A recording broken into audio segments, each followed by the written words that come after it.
ईरानी जहाज पर कब्जा अमेरिका को पड़ेगा भारी। ईरान से बातचीत को ट्रंप ने पटरी से उतारा। ईरान की चेतावनी, जहाज पर हमले का लेंगे बदला। चीन से ईरान आ रहा था मालवाहक जहाज। अमेरिका और ईरान के बीच इस्लामाबाद में बातचीत की बिसात बिछी हुई है, लेकिन इस खेल का एक खिलाड़ी गायब है, जिसके चलते बातचीत पर ही सवाल उठ रहे हैं। दरअसल अमेरिका के राष्ट्रपति डोनाल्ड ट्रंप पिछले करीब 2 सप्ताह से दावा कर रहे हैं कि ईरान के सामने हम बहुत अच्छी डील करने वाले हैं।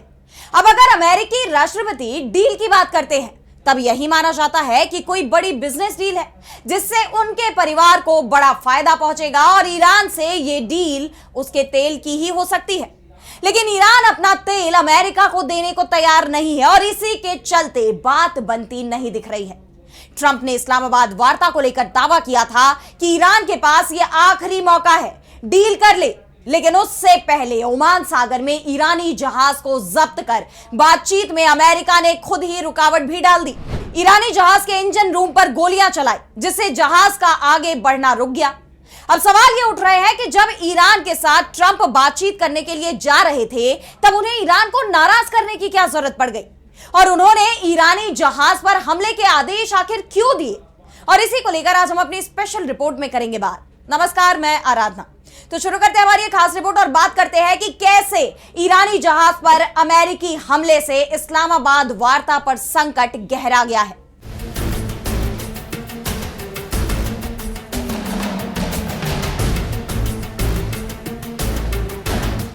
तो हॉर्मुज़ स्ट्रेट को लेकर एक बार फिर बवाल मच गया है और यह बवाल मचा है अमेरिका की कार्रवाई के चलते। अमेरिका ने ईरानी जहाज को जब्त कर लिया है और बदले में ईरान ने सभी देशों के लिए हॉर्मुज़ को बंद कर दिया है। ईरान की तरफ से यहां तक कहा गया कि उसने अमेरिकी जहाजों पर ड्रोन से हमले भी किए हैं और इसे लेकर अभी तक अमेरिका की तरफ से कोई बयान सामने नहीं आया है। लेकिन इस टकराव के चलते अमेरिका और ईरान में समझौते की संभावना और कमजोर पड़ती दिखाई दे रही है। और सबसे पहले हम बात करते हैं कि आखिर अमेरिका का दावा क्या है। तो अमेरिका के युद्ध विभाग की तरफ से एक वीडियो एक्स पर पोस्ट किया गया, जो ईरान के कार्गो शिप का है।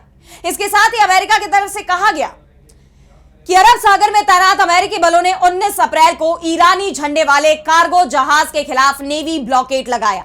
यह जहाज एक ईरानी बंदरगाह की तरफ जाने की कोशिश कर रहा था, मगर अमेरिका की गाइडेड मिसाइल डिस्ट्रॉयर यूएसएस स्प्रुआंस यानी DDG-111 ने MV टास्का को उत्तर अरब सागर में 17 नॉट की रफ्तार से बंदर अब्बास यानी ईरान की ओर जाते हुए रोका।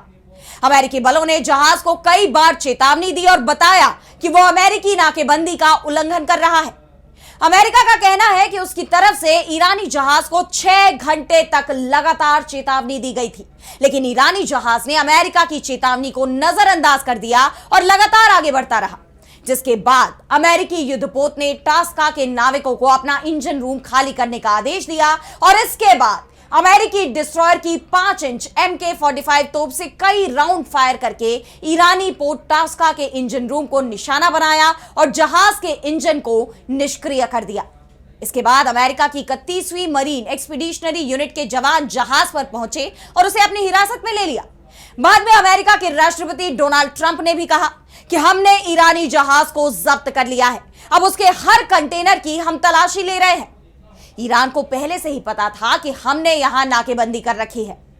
दरअसल अमेरिका को यह डर लग रहा है कि जहाज पर हथियार बनाने का सामान हो सकता है और उसके पीछे जो कारण बताए जा रहे हैं उसमें चीन का हाथ है, क्योंकि यह जहाज चीन से ही लौट रहा था और बंदर अब्बास की तरफ जा रहा था। दरअसल ईरानी मालवाहक जहाज टास्क एक कंटेनर जहाज है, इसलिए इस पर आम उपभोक्ता वस्तुओं जैसे कपड़े, दवाइयां और तकनीक से जुड़े सामान होने की संभावना ही ज्यादा रहती है। और ईरान ऐसे वस्तुओं का चीन से आयात भी करता है, क्योंकि अमेरिकी प्रतिबंधों के चलते ईरान का व्यापार ज्यादा देशों के साथ नहीं है। चीन ही ईरान का अधिकांश तेल भी खरीदता है और बदले में चीन से आम जरूरत का सामान ईरान भेजा जाता है। ऐसे में चीन से ईरान की तरफ रोज जहाज आते जाते रहते हैं। लेकिन अब अमेरिकी कार्रवाई ने यह सवाल खड़े कर दिए हैं कि क्या ट्रंप अब आम जरूरत के सामान पर भी रोक लगाने वाले हैं और अगर ऐसा होता है तो जवाब में ईरान भी इसी तरह की कार्रवाई कर सकता है, क्योंकि जिस मालवाहक जहाज टॉस्का को साल भर में चीन के कई चक्कर लगाते देखा जाता है, और इस बार भी ये फरवरी के आखिर में चीन पहुंचा था। वॉशिंगटन पोस्ट ने दावा किया है कि चीन के गाओलान पोर्ट से जहाज ने 9 मार्च को ईरान के लिए वापसी की यात्रा शुरू की थी, और तभी से यह अमेरिका के निशाने पर बना हुआ था, क्योंकि उससे पहले ही अमेरिका और ईरान के बीच जंग शुरू हो गई थी। अमेरिका को इस बात पर पहले से ही शक था कि चीन मालवाहक जहाज के जरिए उसमें हथियार बनाने का सामान भेज रहा है। इस शक के पीछे कारण था गाओलान पोर्ट, जहां से ईरानी जहाज रवाना हुआ। उस पोर्ट को केमिकल स्टोरेज पोर्ट भी कहा जाता है, और अमेरिका को शक था कि ईरानी जहाज चीन से वो केमिकल लेकर आ रहा है जिसका इस्तेमाल हथियारों में किया जा सकता है। इससे पहले खबरें यह भी लगातार सामने आ रही थी कि चीन से तेहरान एयरपोर्ट पर कई कार्गो प्लेन उतरे हैं। ये कार्गो प्लेन चीन से डायरेक्ट तेहरान नहीं पहुंचे, बल्कि किसी तीसरे देश के जरिए ईरान पहुंचे। और सबसे बड़ी बात तो यह है कि ईरान के करीब जैसे ही ये जहाज पहुंचे, इनके ट्रांसपॉन्डर बंद हो गए, जिसके चलते इन्हें ट्रैक भी नहीं किया जा सका। अमेरिका कार्गो प्लेन रोकने में कामयाब भले ही नहीं हो पाया, लेकिन उसने ईरानी शिप को रोकने में जरूर कामयाबी हासिल कर ली है। और अब अमेरिकी मरीन इस जहाज के हर कंटेनर की तलाशी ले रहे हैं। अमेरिका का कहना है कि हमें पहले से ही इस शिप पर शक था, इसलिए हमने पहले से ही इस पर प्रतिबंध लगा रखा है। लेकिन यहां सवाल यह भी उठ रहे हैं कि ईरानी झंडे वाले जहाज को अमेरिका ने रोक लिया, लेकिन चीनी झंडे वाले कई मालवाहक जहाज ईरान पहुंचे हैं। ओमान सागर और हॉर्मुज के रास्ते वो ईरान के बंदरगाह पर पहुंचे, लेकिन अमेरिका ने किसी भी चीनी पोत को अपने कब्जे में लेने की कोशिश कभी नहीं की। लेकिन ईरानी जहाज पर तुरंत एक्शन लिया गया, जबकि अमेरिका के पास ऐसी कोई ठोस खबर भी नहीं थी कि इस जहाज पर हथियार हो सकते हैं। सिर्फ शक के आधार पर जहाज के इंजन को बर्बाद किया गया और उस पर कब्जा कर लिया गया।